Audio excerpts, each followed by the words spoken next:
Hey, mamas, and welcome back to the Modern Moms Club podcast. Today, I have with me Jasmin Terrany. She's a personal life therapist, speaker, and author of the book Extraordinary Mommy. So, Jasmin, thank you so much for being here today with me and all the moms. Of course. I'm so happy to be here.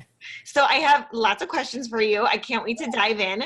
Lots and lots of content. So, first, let's just chat a little bit about what it is that you do. Okay. Well, so I've been in a virtual private practice now for over a decade, and I like to call my work life therapy.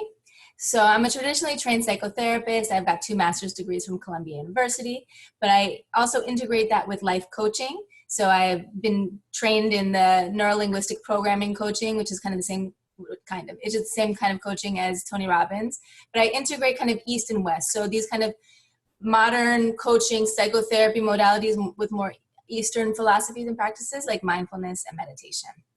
Nice. And so what I do, I have kind of 3 main programs to help you be successful in your personal life too. So a lot of people are really striving to be successful in their business, in their work or whatever, and then their home life is kind of doesn't get as much attention as it really deserves. So I have a program to help people find and attract their ideal mate. I also have a program to get on the same page with your spouse. And then I have a program to help you be the kind of parent that your kids deserve. That's awesome. So you're going from the spectrum of dating all the way to marriage and babies. And babies. Well, you kind of go through them all, right? So those specialties seem to stack on themselves as I go through those phases. Yes. Well, that's awesome because when you get a client, if you get them at that stage where they're dating and they're looking for that mate, like they really can use you all throughout that process and like those huge milestones. Right. And I think that there's so much deeper work that goes on in these more intimate relationship parts of our lives that we don't necessarily get to focus on so much when we're kind of in the busy hustle bustle. And quite frankly, that's really the most important part of your life is what it's like at home. Because if that sucks, then everything else is unfortunately going to not be so great either. Exactly. And, I think especially, when we're like 20s, 30s, 40s, 50s, we're in like that grind stage where we're like hustling, and sometimes the family part or like the spouse or the kids, that may not, I hate to say backseat, but it's not. It doesn't take as much of a priority. Exactly. So I think it's so important especially for those husbands, wives, whichever is like, or both are in the grind mode, like to also realize, okay, there's time for that, but there's also time to cultivate, the main thing, which is the family and making sure that is like solid. And those relationships, and learning how to have those relationships and be good at those relationships also helps you be good at those relationships socially or in work, right? It's like, I love the quote, you think you're enlightened, go home.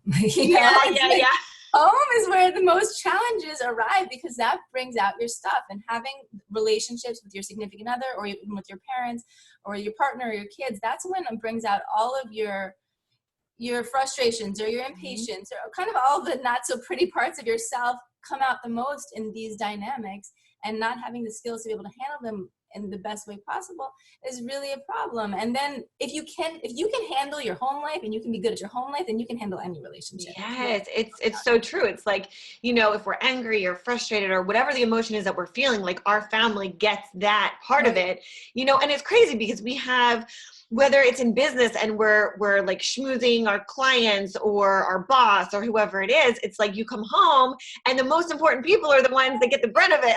Get the worst version of you, right? I often say, I've talked to my husband about this idea of just kind of there's this beauty in being so raw with these people that you love most, but it's also, it's a problem in that we're less sensitive about what they need or how they're going to receive it or what their experience is. Like, I wouldn't say to a girlfriend the same things I say to my husband. I'd be more strategic. Well, can we talk about this? Yes. Whatever. I'd be more strategic in how I approach things because I'd be sensitive to not wanting to upset that person. Whereas when it comes to our family, we let it all out. Right. It's a blessing and a Exactly. curse, you know, it's just learning how to do it in a way that's more effective. Yeah. So like when you're working with couples, so what is it that they come to you for? Like what kind of like strategies do you help teach them or coach them through? Well, I think the biggest issue is that people aren't so great at communication, quite frankly, No, it's so true. and that they're not on the same page, right? And so they have different perspectives or different cultures or different upbringings or different ideas of what's right or different values or beliefs. They're just different. They're different humans, right? hmm And, Totally. you know, what happens when we meet somebody is we start with passionate love, which are like is fun and exciting and oh my God, Right. everything is all about them. I can't wait to see them again. Yes. And then eventually things start to change. And I think a big struggle is also this idea of understanding that it doesn't stay passionate love forever. And people want it to stay passionate. They're confused, like, why isn't it the way that it used to be? It's because it turns into compassionate love. And compassionate love is creating that really deep best friend dynamic. And how do you do that? Best friend, lover, everything, right? But Yes. it's how do you actually develop that dynamic within you in a way that's satisfying to both people and understanding what both perspectives are and how to communicate that properly. I like to think of communication as kind of being like a bridge, that there's one person on one side and another person on the other side. And oftentimes people are like just throwing stones from their side of the bridge. They're like, Yeah, no, this is my yeah. opinion. This is my Oh opinion. my God, this is such a good analogy. Right? But so in order to communicate effectively, you have to, not you, but anybody, oneself, Sure. start on the other person's side of the bridge. I see what you're saying. I understand this point of view. And just simply be there with that person and understand it, accept it, and there's no rebuttal, there's no your opinion, it doesn't matter. You're just hanging out on their side of the bridge and saying, from your perspective, I can totally get that. And until that person feels seen and heard and understood, they are not going to be willing to see your side. So Yes. you need to really understand how to communicate and be there and see their side. And then lovingly, once that connection is made, once the trust is there, once they feel seen and understood, then you can lovingly invite them. Well, now that I see your perspective, would you be interested in coming and seeing my perspective? And then you invite them over to your side of the bridge so that the other person can see your side. Okay, so then we have these two perspectives. What do we do with this? You know, they both valid. It's like an elephant with blind men all touching different parts of the elephant. You know, it's like one's touching the leg and one's touching the trunk and one's touching the tail, and they're all fighting about what an elephant is. Oh But my gosh, it's yeah. but it's all valid, right? And Yes. it's all true. So how do we learn to create a space where more than one perspective can be right? I love that. It makes so much sense because, you know, if you, and this could go for a husband, a friend, your kids. I mean, it's across the board. Partner, yeah, for sure. Yeah. Like I said, you can do it with your partner, you can do it with anybody. Exactly. So I love that because so often we're so blind because we can only see what our point of view is, what our side is, what our argument is, right, versus trying to meet that person in the middle or go to their side right, and then come together. So I love that. I love exactly how you explain that. So kind of it's staying with your partner, your spouse, your mate. How do we like prioritize our partners? So like what tips and advice can you talk about, again, being in the everyday like hustle and bustle of work life and family life, and yeah, it's you know, hard. how do we prioritize our partner in all of that? You know, it's been interesting. I have 2 young kids, and I'm also have my own business, writing books, the whole thing. And I've been personally aware that like my upbringing, I witnessed my mom prioritize the kids and then my dad and then whatever else. Like that was kind of her order of priority. Like we came first and he was cool with that, and then it was fine. But she did that because she felt that her parents prioritized themselves and then the kids. Okay. And so she kind of felt like she didn't get enough of their attention or whatever prioritization, that she wanted to do the opposite. And so what I've been really thinking about is how do I put everyone on the same level, right? Is that with my kids, I'm really intentional with them, right? It's like when I see them, I put down my phone, I give them all my attention, I give them a big smile. How was your day? I'm conscious about being present and listening to them and giving them my love and all my good energy, like we talked about. But when my husband walks in the room, it's like, hey, Yeah, yeah. what's up? Can you do this? Can you go there? Can you do that? Right, yeah. Start barking orders and like telling him what to do or whatever. Yeah. And so what I've realized is that not only is that not good for us, but it's not good for my kids to witness that either. Right. So I really decided, you know what, let me treat him the way that I treat my kids, which is with all my love and my good energy. Yes. And so when he walks in the room, I put my stuff down, I stand up, I give him a kiss, I greet him. And it's not just good for us and our dynamic, but for our kids to see as well. Definitely. I think they learn, they learn by watching us. So, we're setting those behaviors for what they're going to look for and what they're going to want to create. Like you said, like your mom saw something with her parents and then she decided she wanted to create something different for what she did. And then now she taught you that, and now you're teaching your kids. So they're always watching, and it's like, we have to be the example of what we feel. Like it could be different, but as what we feel is best for our kids and ourselves and our families. So I love what you said about everyone's on the same level, hubby gets the attention, hubby gets the attention, the kids get the attention. Like it's very, very intentional and purposeful. And deciding to love that person, deciding to like that person, deciding to it comes back to how you would treat a friend. I mean, the way that we can fall into these patterns of how we treat our partners is so far less kind and loving or attentive than we treat people who are far less significant in our life. Right. No, it's so true. And I think that the idea of just understanding that as mothers in particular, that we're the foundation of the home. Yeah. And our energy is contagious, right? So how we show up affects everybody. And if we're anxious and we're stressed and we're annoyed and we're then everyone's reacting to that, Exactly. And so being able to do that is another conversation. Right. Evolve into that. But it's really important to understand that we're the leaders. Definitely. In the home. Definitely. It's so true.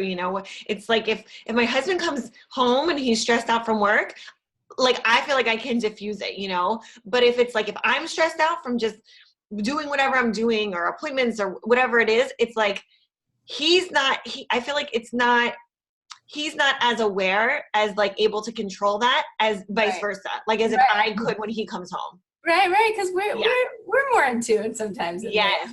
I don't know. My husband's actually pretty good, but I agree. It's an important thing to be able to do. Definitely. So I want to start to chat a little bit about mom life. So I have a 13-month-old. I read your book, Extraordinary Mommy, and I was like, I wish I would have had this like before I had my baby, because you're so raw and you're so real in the book, and I feel like a lot of times we just kind of glamorize like, oh, this is, with Facebook and Instagram and all the like things out there that can make mom life the highlight reel, like the moments that are like the highlights instead of the lowlights. Yeah, like, that's always shared. But I feel like the struggles and the moments where it's hard and you're like in the trenches, like that's not really shared. I know. So in your book, like I was reading it, I'm like, I feel like she's like in my head, like going through, I'm like, this was like what I was thinking, like, when I first had my baby, because I love how you said in the book, like you're talking about we're not, like when you're a first time mom, you've never been a mom before. Like you don't know, like you're not supposed to know what to do because you've never had that job title before. You've never been in that before. So it's okay to not know what you're doing. Right. And I think it's so important for moms, especially the new moms, to realize like, you're not in this alone. It's something that like, it's very, very real. We've all gone through like, holy crap, like now I'm taking care of this newborn, this person alive. Yes. And like, I don't even know what I'm doing. Like I was afraid to put my baby's clothes on. Like I was afraid I was going to break him the first few months. I was like, oh my God, like, of course we learn as we go, but I so connected with like everything that you were saying in your book. And like as a new mom, how can we help her embrace the new mom changes that are going on in her life? That's a good question. Well, I think this idea of it being a transition, I think one of the things that I find most important to realize is that if you were to travel to a new place, Mm-hmm. wouldn't, and I talk about it in my book, but you wouldn't expect to know your way around, right? You wouldn't say, oh, I know how to get there, or I know how to do this. You're like in a new country or a new state. You don't know the language. You don't know the way around. You don't know where you're going. And there's my midwife actually said people birth the way that they live their life, right? So somebody who travels might be super anxious to not know their way. Oh my God, I don't know. Or somebody might be more adventurous. Oh, I don't know my way around. This is fun. Let me figure it out, So it's trying to, I recommend trying to see it as more of an adventure and making it something that's fun and not stressful that you don't know your way around yet. It doesn't have to be fun, like, oh my God, this is so fun, but something that you're not upset or creating some expectation that you're supposed to know something that you don't know yet, and that this is new territory. And it is okay to not know your way around, and it takes time to learn your way around. Mm-hmm. And that's what we're all doing.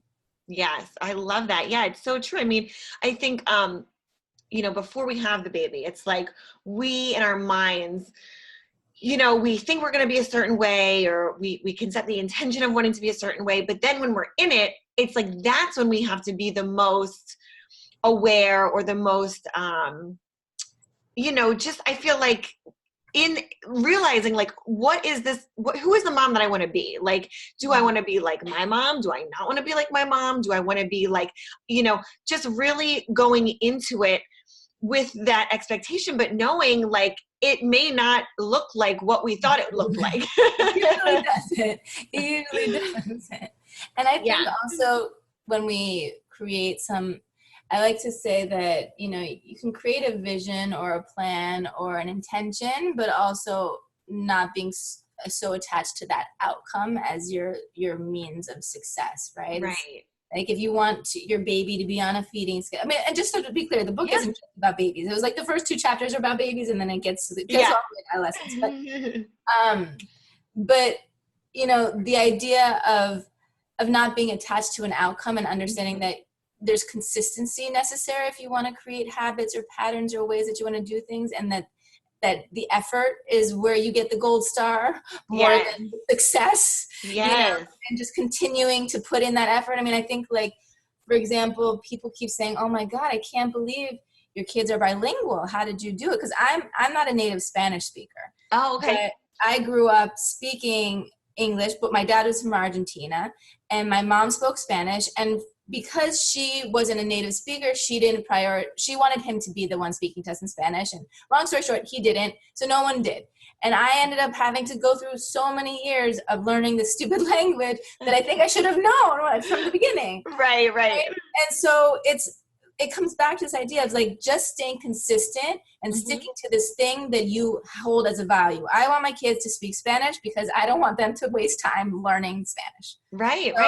So just sticking with it and not being upset at myself if they, whatever, not creating some expectation, but just sticking with it regardless, because that's the goal and that's a decision that's been made. Definitely. I love that. So stay consistent, and effort gets the gold star. I love that. Yeah, effort gets the gold star more than the actual achievement. Because I think also we're in this day and age where we're so achievement focused, and that can be a big challenge because there's very little feeling of success in your days as a mom. Right. Or feeling of like accomplishment, like you like had your side ponytail, you haven't showered, I didn't know what my day went, I didn't get anything done, you feel like so unaccomplished. Yeah. And just this idea of achievement versus fulfillment. I think that the real goal in being with your kids is to focus on the quality of your presence. Yes. That if your quality of presence is there, if you're giving them your undivided attention, then that's your achievement. There's nothing better or more important than that. No, I love that. I feel like it's so easy to be on our phones when we're with our kids. I make it a point, like when I'm working, when I'm in my office, my hours that are my work hours, I'm working. I can be in my phone, on the computer, but when I'm with my baby, like for my time from normally like 3:00, 2:30, 3:00 until 7:30 when he goes down. It's like, that's my time with him.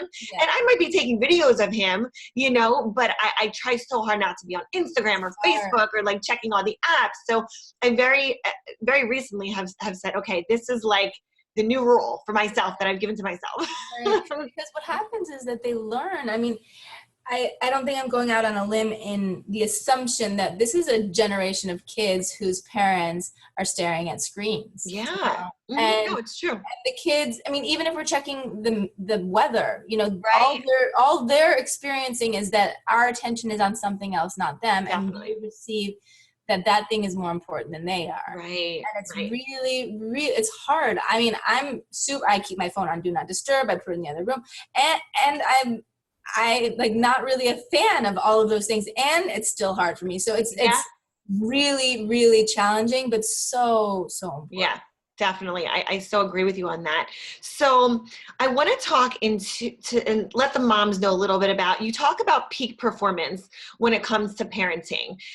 We can relate this to like a workout or, you know, I just want you to let the moms a little bit of insight into what peak performance means when it comes to parenting. Well, when you think of peak performance in your exercise, like athletes, for example, right, are all about peak performance. They train, they prepare so that when the time comes that they're doing their race or doing their game or whatever, that they're ready for it, right? Or peak performance in business is that, you know, there's a lot of training and focusing and learning and growing, you know, that we have this kind of practice and training model that we use to achieve certain goals, right? And so in parenting, I think that the real goal, like I said, is the quality of your presence. And coming back to this idea that your energy is contagious and that how you show up for your family is going to set the tone for how they respond, right? If your kid is having a tantrum and then you have a tantrum back, you're creating a very different energy than if your kid's having a tantrum and you're totally chill. Exactly. And so the question is how do you prepare yourself so that you can show up for them in a grounded, calm, loving, open, present, conscious state, right? And what are the things that you require? I mean, we're going to talk about this later, but I call it an inner workout, right? Is what are the things that was my next question. So yeah, let's dive in. The inner workout. What is inner workout? What are the things that you require to be able to be able to show up for your family this way? Because I know for myself, if I haven't slept, if I haven't exercised, if I feel like crap, if I'm eating whatever, if I'm overwhelmed, if my work is overwhelming, and all these things are happening, I like to think of it kind of like you have an anxiety scale from 0 to 10, right? And 0 is totally like blissed out, and 10, you just want to jump off the bridge, right? And so the idea is, what are the practices that I need to take to be able to keep myself at a 0, 1, 2, 3, right? Because then something little happened and I'm just going up to a 4 or 5. Exactly. Whereas if I'm hanging out at a 7, 8, 9, little things throw you off over the edge. Oh my God, we have to go, we're late. Yes. Like everything's a drama, everything's annoying. Oh my God, because we're not taking care of our own needs. And so figuring out what that is for us. I mean, for everyone it's different. For me, meditation is key, exercise is key, eating healthy is key, and having this like understanding that my time is like a bucket, right? And so my self-care inner workout priorities are rocks that have to go into the bucket. If you have rocks and pebbles and sand, a lot of people put in the sand first. It just gets filled up with like all this arbitrary crap that doesn't really matter. Yeah. Like the space fillers, and then there's no room for the things that are really important. So we have to understand that these things, our self-care practices, our inner workout, if it's journaling or if it's talking to a friend or it's going to therapy or if it's reading a book or meditating or whatever it is for you. Going and picking lilies, I don't know. Yeah, whatever it is. Whatever it is has to go into your schedule first before everything else. And then the other things in your life get placed around it. Because if you're not taking care of you, then everybody else is going to suffer. No, it's so true. I mean, I know that there's definitely times when if I don't get my workout in, if I'm not eating as healthy as I normally do, I am way more stressed out than I would normally be if I had gotten that workout in, or if I did, spend time connecting with my husband or the people, giving a call to my mom or my dad or, a family member, because I know for me, like, I know I have to work out every day. And it's not because I'm like, I want to be a certain size or have the number on the scale, say a certain number. I know I need it for my mental clarity.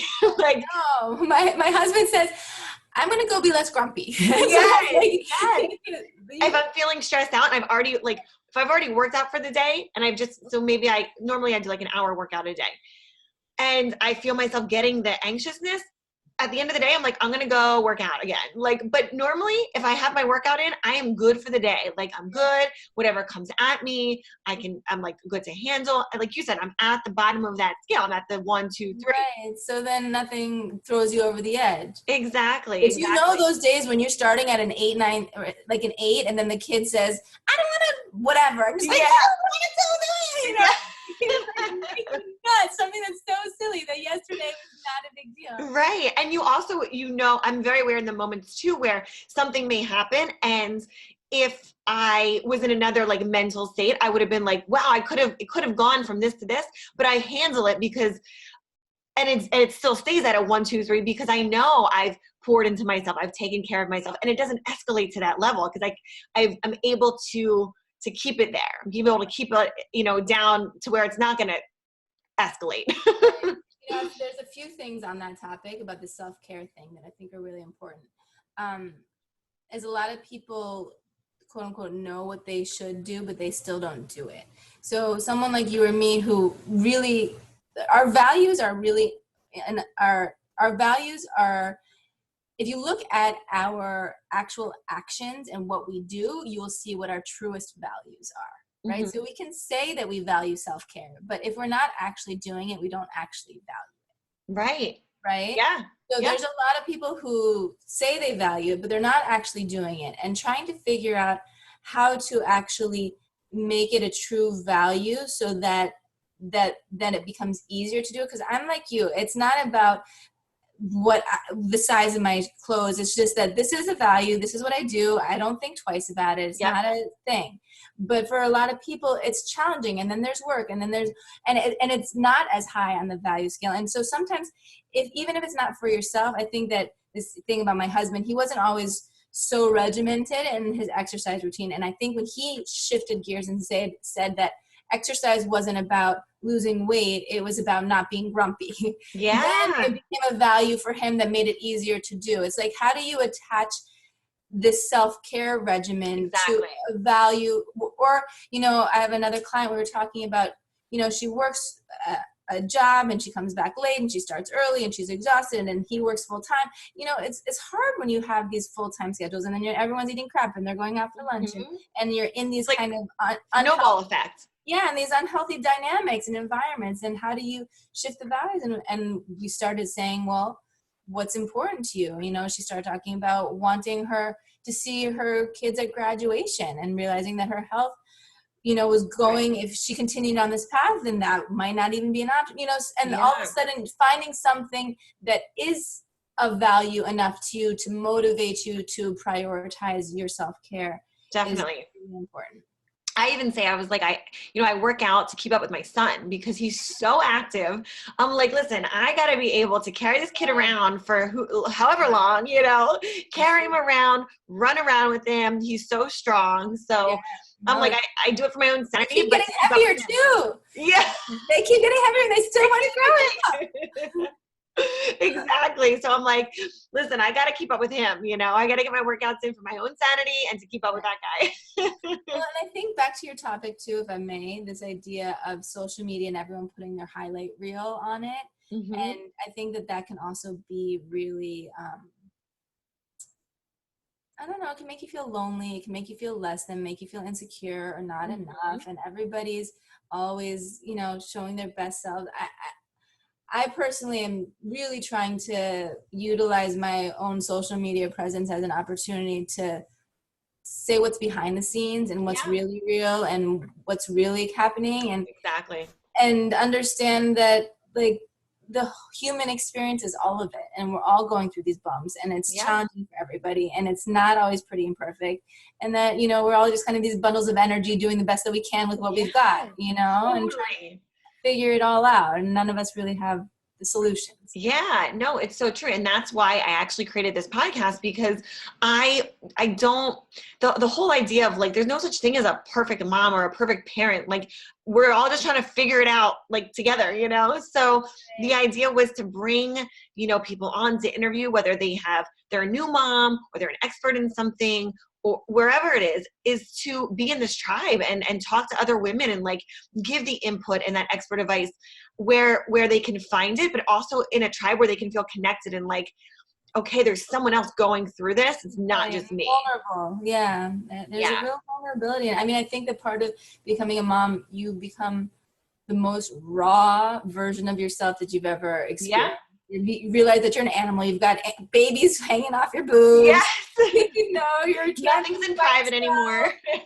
Like there's, you know, you don't know if it's chocolate or poop on your fingers. Like, everything is just like all of your politeness, all of your kind of everything goes out the window, and you just feel like an animal, and your hormones are crazy and all these things.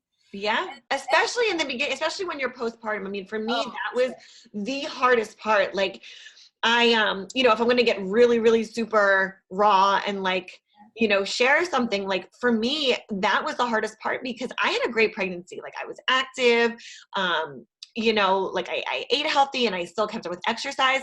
The hardest part was my postpartum. I remember sitting on the bathroom floor crying because I was like, I don't know why I'm crying right now. I don't know why I'm so emotional. I'm yelling at my husband because I don't know why. And, you know, I've never experienced that before. So for me, it was such a moment where like I was going through something and I was like, this is a learning opportunity. And I know that like I'm going through this for a reason. And honestly, it's for me to share that. Like, again, to like let those moms know it's not always butterflies and rainbows. Like it's work, you know, and that's the thing. Like, we're constantly working on ourselves every day, and you just do the best that you can. Yeah, and then you get the gold star for trying. Exactly. And that's why I love that, because it's, again, it's not about the effort. Like, get your kids to eat the vegetables or get them to do XYZ, whatever it is. Like, just try. Yes, let's put the effort out there. Yes. So talking about kids and like, you know, getting those workouts in and whatnot to keep us on that lower meter, you know, of the anxiety meter. How do we avoid yelling at our kids? Like, on top of getting workouts in and like pouring back into ourselves, like, what are some ways that we can avoid yelling at our kids in those moments that are like those crazy moments? Yeah, those crazy moments. This is a really important one. I think that, first of all, it's important for you to, coming back to these values, is this idea of creating a drama-free environment as kind of an intention that you're setting, that we communicate effectively, we know how to handle our emotions, right? And so we have to be role models of that. And so when our kids are acting insane, because they often do, right, I think it's really important to think of yourself as a detective rather than a cop. I Right? love The that. cop comes to like put on the handcuffs and like control the situation, right? But the detective is trying to get to the source. Like, why did this happen?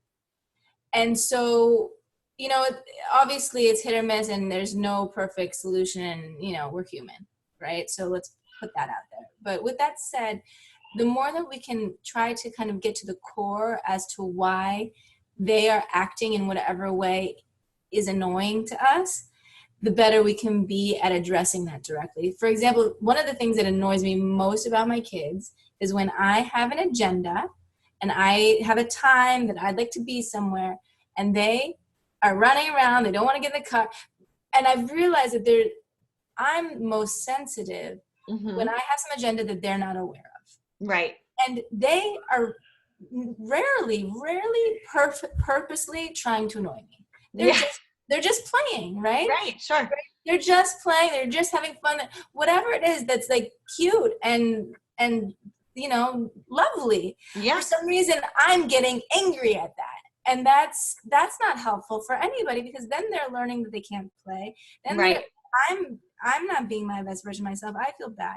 So it's figuring out, okay, well then if they want to play, how do I make this a game? Or how do I start 10 minutes earlier? How do I be more prepared for these kind of triggers? I mean, I watched this comedian. I thought it was fabulous. I forget how he worded it, but essentially like that there's like these 5 times of the day where you just like feel like you want to go crazy. It's like bath time, teeth brushing, sleeping, eating, and whatever. Something like this. Before you're about to walk out the door. Right. Like all of these times are like really every single day are a challenge. Like no matter what. And so it's like, okay, I know that this is going to be a challenge. Let me be more prepared for it. Let me approach it differently. Let me see a new strategy. How do I make this fun? How do I make this a song? And it takes more intention. It takes more patience. It takes more strategy. But ultimately, it's like having a full-on tantrum. Then you're screaming, and then they're screaming, and then it blows up in a different direction. And it's going to take time regardless. So you might as well make it a more pleasant experience. Exactly. And I love that too, about being more prepared and knowing those moments. Like if you know it's always meltdown before 10 minutes before you're about to walk out the door, then like start that earlier, like start that process earlier, because you know there's going to be an argument, a fight, a this or that, or put your shoes on or get your bag ready or whatever it is, you know? So giving yourself more time, knowing that it might take longer, but you have that buffer in there to Exactly. And I think coming back to the detective, not a cop, is also, if there are times where it's not just your stuff and they are legitimately acting out or being crazy or having tantrums, it's coming back to figuring out like what's the source of it, right? A lot of times it's just they want attention. Something that's been helpful for me is just simply asking my kid, look him in the eye and say, do you want my attention right now? And then he just like says yes. I'm like, okay, you can just ask me for attention. You don't have to this, you don't have to that, you don't have to, because they don't know that. Right. So, or if they're hungry, or if they're tired, is like helping them define what is that their actual need is. Really helpful, rather than just treating the symptom, not it's the source, not the symptom, right? We just respond to the symptom of however they're acting instead of getting to the source. If you get to the source of why they're being the way that they are, that's usually a more vulnerable experience that can be given some more TLC to.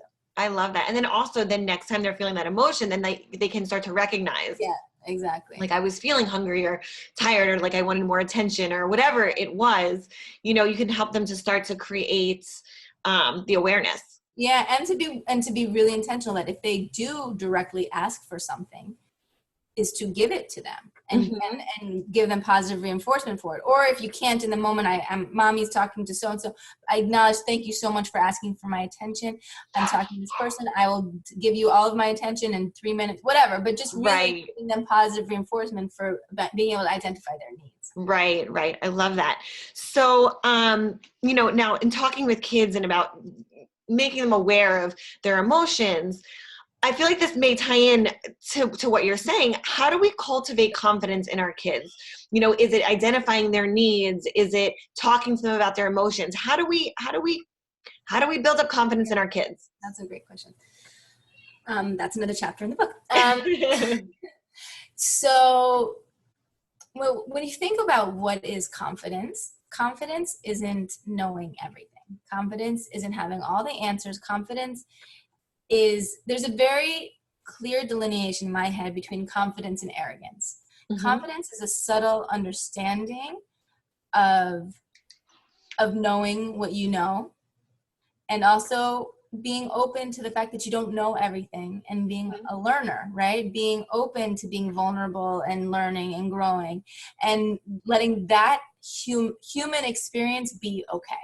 Whereas arrogance is more of a focus on trying to prove what you know, not being as comfortable with the things that you don't know, and thinking that having to have all the answers or have the solutions or appear a certain way and not be flawed or not be vulnerable is real confidence. Whereas Right. real confidence is like, no, I have no freaking clue. Like, Right. this is really hard. I have no idea. This thing, and maybe I'm good at this thing, no idea. But I can Yeah. learn, and being comfortable in your ability to learn. And I think that one of the key factors is this idea of emotional intelligence is really, I mean, for small kids, Daniel Tiger's Neighborhood, have you gotten to Yep. that? Yep. Oh, we're there. That's like by far my favorite. Which is I think this is a playoff of Mr. Rogers. Yeah. Right? Yeah. Yeah. I just actually watched the documentary on him. Oh yeah. Really good. But anyway, Daniel Tiger's Neighborhood is all about being able to identify. It's like this, for those who don't know, it's a cartoon of this little family, and all of the chapters of every story is like he has some feeling in some like normal circumstance that he has to deal with.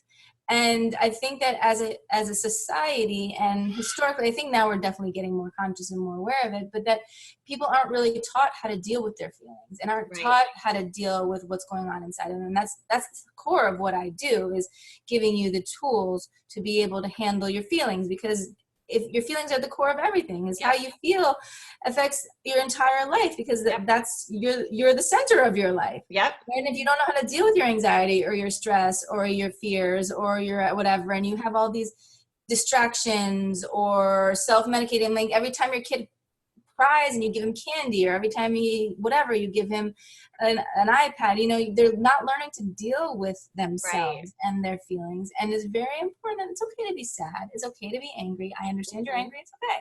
Like, I don't have to always get you to feel something different than you're feeling. And I like to think of the human experience as like that. I once was watching the Weather Channel, and it said something like the mood swings of Mother Nature. Yeah. And it made me realize that our inner experience is like Mother Nature, that it's not always a sunny day inside of us. And sometimes there's a storm, and sometimes there's a tsunami, and sometimes it's raining, and sometimes it's sunny or whatever. But that's the balance of our planet, right? We require both sides for it to function, right? If it was always a sunny day, we'd all burn up and die. Like, we need the balance of it. Right. And equally, that's our perfection as humans, is that we don't only have positive feelings. We've got a lot of challenging feelings too. Yep. And so rather than just be attached to the positive ones, is how do we embrace the challenging ones and see them as opportunities to learn and grow, and learning and growing in terms of learning how to deal with them, so that we can be better versions of ourselves and more. And that's what the confidence umbrella really comes down to, is how to see kind of, if you look at a glass of water, if it's half full and half empty, right? A lot of people say, well, you got to focus on the positive. You got to focus on the positive. You got to focus on the positive. No, the idea is, how do you become the glass? Oh, I've never heard that before. Yeah. How do you become the space that allows both the positive and the negative to exist simultaneously, and both are okay, and both are really valuable, important parts of the human experience, and letting that be okay for your kid too. I love that. I've never heard that before. I made it up. I love it. I love it. Oh my gosh. Well, I like I said, I absolutely love your book, and I think the information that you have with couples and for parenting, like, it's such a wealth of knowledge, because I think our generation in particular, we have so much information out there, and we were raised a certain way, but I think our generation in particular, like, we want to do things our way, and we learn from our parents and the generations before us, and we're trying to, like, we try and change it up a little bit. I feel like, like we've seen. I think we're becoming more conscious. I think that we're aware of what worked and what didn't work. I mean, and I think that for me, the reason for the book is because I had a super conscious parent. Like, my mom was like a generation ahead. She meditated for an hour a day every day, and like all of these things that people are now getting into was the way that I was raised. And so as a result, I feel really blessed that I got to be the product of that type of child rearing. And when she died in a car accident a few years ago, and so after she died, and then the full year later, my daughter was actually born. I read that. That's incredible. The anniversary of her death. Yeah. Wow. And so this is where the book is really coming from, is me. I can't claim to be an expert parent. I have 2 small kids, but I did sincerely have one. Like, of all the humans I've ever met on this planet, I've never met someone who parented Yeah. with such joy and intention and clarity and consciousness as my mom did. And so I want to be an extraordinary parent too, and I want all of us deserve it, and our kids deserve it. And so if I can take all of those nuggets of wisdom that I got from her and make her passing mean something, then that's why the book is there for her. Yeah. And like I said, I think it's amazing because it really is, no matter what kind of, upbringing you had, I feel like you can always learn. There's new ways to apply lessons to our kids. And again, you see what works and what doesn't work. Every kid's different. Your son's different from, your daughter, or if you have 2 boys, girls, whatever it is, like they all learn differently, and they all, apply different techniques and teachings. They could take them differently too. So I think everything that you have in this book, I think it's amazing. Like I said, I haven't gotten through the entire thing yet, but what I've read so far, I'm like, oh my gosh, like I really connected with it. So thank you so much for writing that. I do want to ask you if you have any upcoming projects in the works, and also where the moms can connect with you and find you. Okay. Well, you can connect with me. I'm all over social media these days. Instagram, I guess you'll probably add all of my tags, whatever. And my website is jasminterrany.com, and we can have individual sessions. I'm creating some master classes now as well. And I have lots of videos and advice and all those things. So I'm out in social media land. And I'm actually speaking. My next event is November 3rd here in South Florida. It's an event against human trafficking. Oh, wow. So I'm speaking there. I can give you that information as well. It's called Shields Lock. So no, Lock Shields Unite. The Warriors of Change. I'll send it to you. We'll post it up for you. Saying, but I don't remember what it is. Nice. Well, Jasmin, thank you so much. And for everyone listening, Extraordinary Mommy is the book. So make sure you go check that out.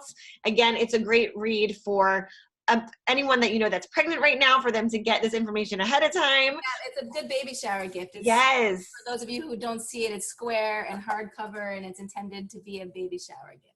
Yes. I actually have my husband's cousin's wife is pregnant. So I'm like, this is a great gift to give to her. Pass it on. I love it. Yes, it's amazing. But no, I'm keeping this for myself. I'll get her another one.